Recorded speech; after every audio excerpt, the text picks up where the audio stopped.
दोस्तों, चुनाव आयोग ने जिन 7 सीटों पर चुनाव की घोषणा की है उसको लेकर के कहा जा रहा है कि एक सीट पर चुनाव नहीं होगा, जो रामपुर की स्वार सीट है। और उसको लेकर के उसकी जो वजह है वह यह बताई जा रही है कि भारतीय जनता पार्टी ने एक चिट्ठी जो भेजी है कि जो आजम खां के बेटे हैं अब्दुल्ला, उनको लेकर के कि अब्दुल्ला आजम, उनके चुनाव लड़ने पर 6 साल की रोक लगाई जाए, क्योंकि उन्होंने फर्जीवाड़ा किया था और अपनी जन्मतिथि में फर्जीवाड़ा कर चुनाव लड़े थे। इसकी वजह से एक सीट पर चुनाव नहीं होगा, लेकिन बाकी 7 सीटों पर चुनाव होगा।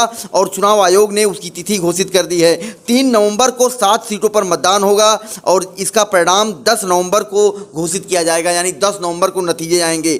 9 अक्टूबर तक पर्चा दाखिल किया जा सकता है, यानी जो लोग नामांकन करना चाहते हैं वह 9 अक्टूबर तक नामांकन कर सकते हैं। 16 अक्टूबर तक नामांकन की आखिरी तारीख होगी और इसके साथ ही साथ 19 अक्टूबर तक उम्मीदवार के नाम वापसी की तारीख है। तो अब कुल मिला करके उपचुनाव की जो तारीख की घोषणा है वह हो गई है। इन जो चुनाव होगा इसका लगभग कार्यकाल, इन विधायकों का कार्यकाल 1.5 साल का होगा। ऐसे में सबसे कम कार्यकाल होगा और बताया यह जा रहा है कि इसमें घाटमपुर की सीट है जो कानपुर की है, कमल रानी वरुण जो भारतीय जनता पार्टी से रही हैं। मल्हनी की सीट है जौनपुर से, जिसमें पार्थनाथ यादव जो समाजवादी पार्टी के विधायक रहे हैं। बुलंदशहर सदर है जिसमें बीरेंद्र सिरोही रहे हैं, भारतीय जनता पार्टी के विधायक रहे हैं।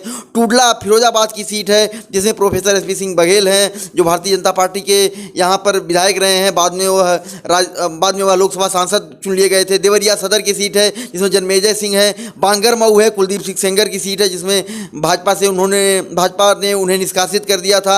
नौगांव सीट है, नौगांव सीट को लेकर के भी कहा जा रहा है कि यह सीट चेतन चौहान जो कहा जा सकता है उत्तर प्रदेश सरकार के मंत्री थे, कैबिनेट मंत्री थे, उनके निधन के बाद खाली हुई है। स्वार सीट है रामपुर की जिसमें अब्दुल्ला आजम जो समाजवादी पार्टी के नेता रहे हैं, उनके एक तरीके से फर्जीवाड़े के बाद और उन्हें जेल भेज दिया गया था, इसके बाद खारिज हुई है। तो अब कुल मिलाकर के 7 सीटों पर चुनाव की घोषणा हो गई है और इन 7 सीटों पर चुनाव होगा। 9 अक्टूबर से नामांकन किए जा सकेंगे। 16 अक्टूबर तक नामांकन पर्चा वापस लेने की आखिरी तारीख होगी। 19 तारीख तक उम्मीदवार अपना नाम वापस ले सकेंगे और 3 नवंबर से 7 सीटों पर मतदान होगा 3 नवंबर को, और 10 नवंबर को उपचुनाव के नतीजे आएंगे। यह एक बहुप्रतीक्षित कहा जा सकता है उपचुनाव था जिसका इंतजार काफ़ी लोगों को इसलिए था क्योंकि यह माना जा रहा है कि उत्तर प्रदेश का जो चुनाव होगा 2022 में उसका यह सेमीफाइनल है। और इस सेमीफाइनल में क्या कुछ देखने को मिलता है, विपक्ष किस तरीके से